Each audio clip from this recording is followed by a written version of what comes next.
지금 요즘에 가장 유명한 영화가 이 극한 직업이라는 영화인데 여기에 유승용 씨가 주연으로 나오는데 벌써 천만이 네 번째예요.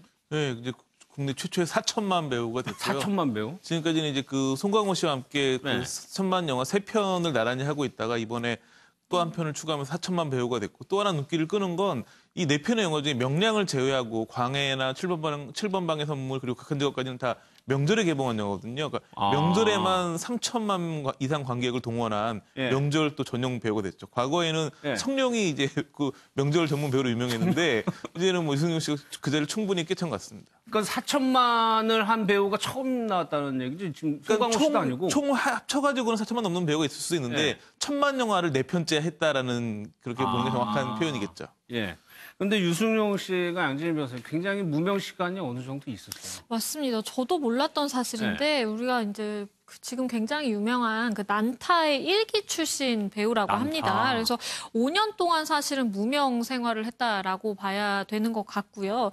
그 이후에는 사실은 이제 그 연기력이 워낙 탄탄하다 보니까 이제 영화들을 굵직굵직한 영화들을 했는데 그 이후에는 이제 7번 방의 기적이라는 그 영화로 사실은 대중에게 눈도장을 찍은 게 굉장히 컸던 것 같아요. 그래서 그때 굉장히 연기하기 힘든 약간 이렇게 딸을 둔 굉장히 어려운 처지에 있는 그 남성이 이제 연기를 잘 하면서 대중들에게 쉽게 좀 다가왔고 그런데 그 이후에도 사실은 여러 가지 좀 뭐 구설에 휘말리는 일들이 있어서 조금 이미지가 이제 안 좋아지고 뭐 슬럼프를 나름대로 겪었다라고 볼 수가 있겠는데 지금 되돌아보자라고 한다면 그런 것들이 사실은 다 이제 또 자양분이 되고 그런 힘든 시기가 있었기 때문에 지금 이렇게 또 이제 4천만 영화를 4개나 이렇게 달성할 수 있지 않았나 싶습니다.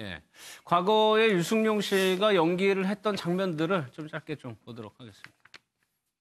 있는 건 우연이라 할 수 없어 기적의 셀럽은 정의 이름으로 날 용서하지 않겠다.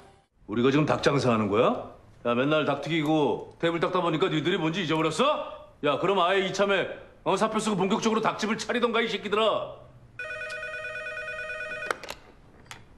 지금까지 이런 맛은 없었다. 이것은 갈비인가 통닭인가? 예, 수원 왕갈비 통닭입니다. 신기해, 유승용 씨가 코믹한 이미지인가요? 사실은 얼굴이 풍기는 이미지만 놓고 봤을 때는 전혀 그런 이미지가 아닌데 그렇다 보니까 이 유승용 씨가 하는 코미디는 굉장히 반전이 있고 그런 부분에서 사실은 이제 뭐 명량이나 이제 그 천만영 영화나 이렇게 흥행작 중에 진지한 역할을 하는 영화도 많았었는데 그렇죠. 오히려 이렇게 약간 좀 코믹한 연기를 했을 때 일반 좀 코믹한 연기를 잘하는 배우들보다 훨씬 더 임팩트가 있었고 그런 부분들 약간 거친 남성의 매력과 좀 섹시한 코믹한 모습이 합쳐지면서 두 가지 매력으로 여러 작품에 성공하는 거 있습니다. 유승용 씨를 보면 그렇게 순탄대로로 온 게 아니고 약간 또 꺾어지는 모습을 보이다 다시 또 올라가는 그렇죠. 형태거든요. 지난번 뭐 7번 방의 기적이 성공한 이후에 그 다음에 개봉한 영화들은 또 다 또 이렇게 별로 안 이렇게 좋았죠. 안 좋았어요. 그러다가 이제 이번에 다시 이제 한 것인데 아마 제가 볼 때는 이제 그 난타를 오래 했지 않습니까? 넘버벌 이제 난타를 오래 하다 보니까 표정 연기라든 이런 게 이제 굉장히 본인한테는 익숙했던 것 같아요. 저도 이번 그 영화를 보고 뭐 내내 웃었는데 그걸 보면 뭔가 이 표정에서 우러나오는 이제 그런 어떤 그 웃음이라든지 이런 것들이 보면 아마 그런 연기 내공들이 굉장히 자양분이 됐지 않겠는가 하는 싶음이 나고 결국 이제 그만 5년 동안의 무명이 결국 헛된 거는 되지 않았죠. 결국 이제 말을 하지 않으면서도 사람을 웃기는 거, 표정이나 행동으로 웃기는 거 이런 것들이 사실은 예전에 어떤 본인의 경험 속에서 많이 아마 체화됐다고 이야기를 합니다. 또 이번에 체중도 사실은 이 역할에 맞게끔 많이 뺐다고 그래요. 그만큼 이제 적합하도록 본인 자체가 만들었고 그런 경험들이 이번에 참 웃음을 많이 준 것 같습니다. 근데 유승용 씨가 중간에 뭐 설화 같은 걸 좀 겪기도 했었나요?